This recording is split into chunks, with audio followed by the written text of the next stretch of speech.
Good Sunday morning, everybody. Well, this past summer, I was asked to speak on a summer series at the Northside Church of Christ. They do it every year. They have a series every year, and this year the theme was Christian virtues.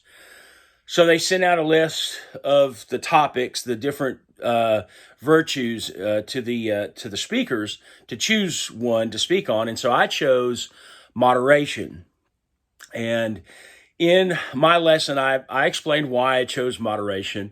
I just felt like really that I had to, but I talk about gluttony, obesity, and I talk about many other things that we are to either totally abstain from or use moderation, So it was about a 40-minute lesson.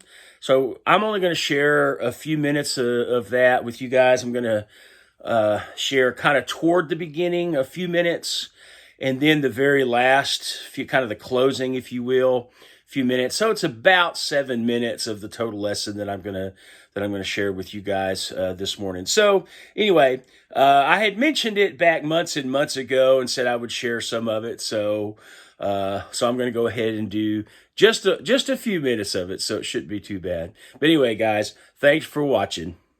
Okay, so moderation. Now that term rarely occurs in the Bible. It rarely occurs in any of our translation, but certainly the concept, the teaching in the Bible of moderation is there. And I think the virtue of moderation, it is more perceivable, it is more apparent to us than the other virtues that we've been talking about. Because it gets down to the nitty-gritty. It gets down to the specifics of everyday life. We make choices every day. We make choices concerning moderation because it involves our passions and our desires. And so that's something that comes out at us on a daily basis.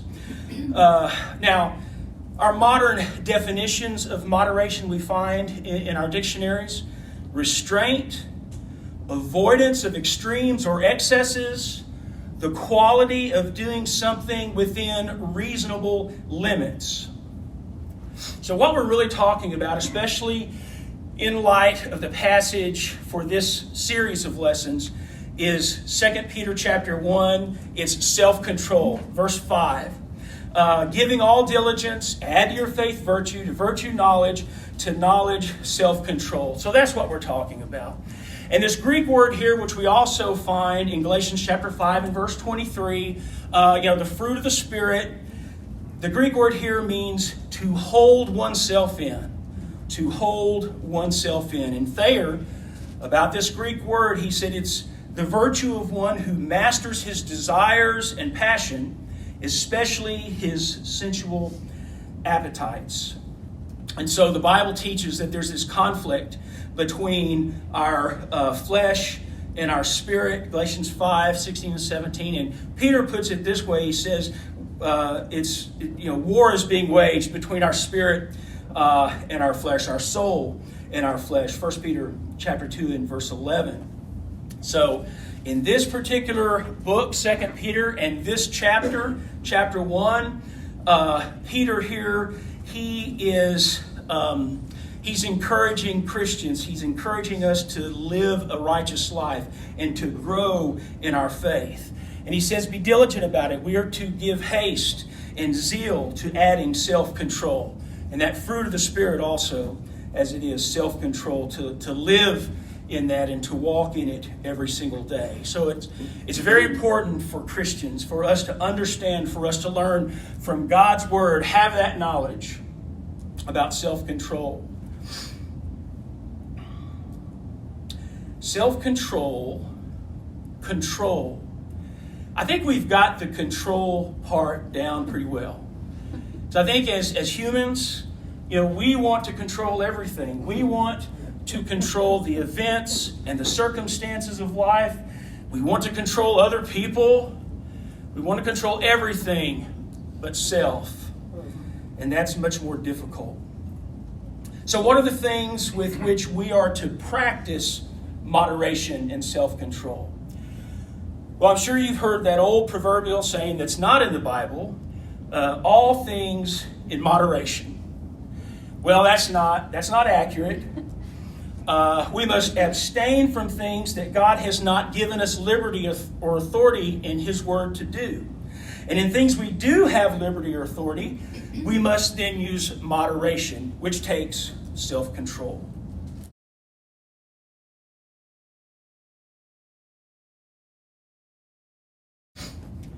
Now, Paul Meredith, when he sent out that original email to invite speakers, he wrote this. When we talk about Christian virtues, we're talking about essential characteristics of the Christian.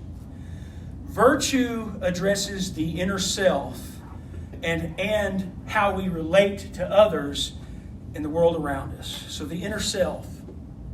So every day, all day, we must discipline our thoughts and our words and our actions.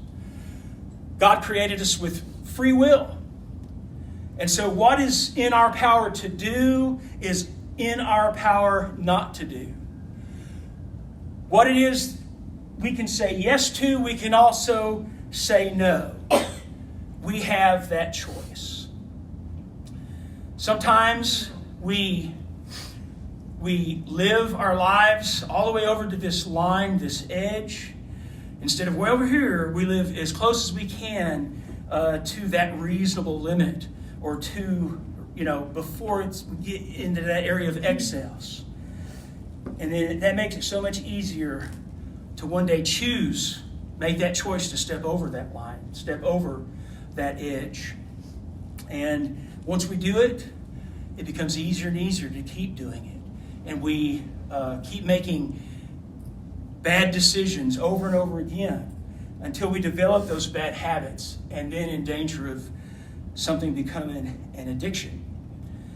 In Luke chapter 9 and verse 23, Jesus said, "If anyone desires to come after me, let him deny himself and take up his cross daily and follow me." To deny self, to take up our cross, to be prepared to suffer daily,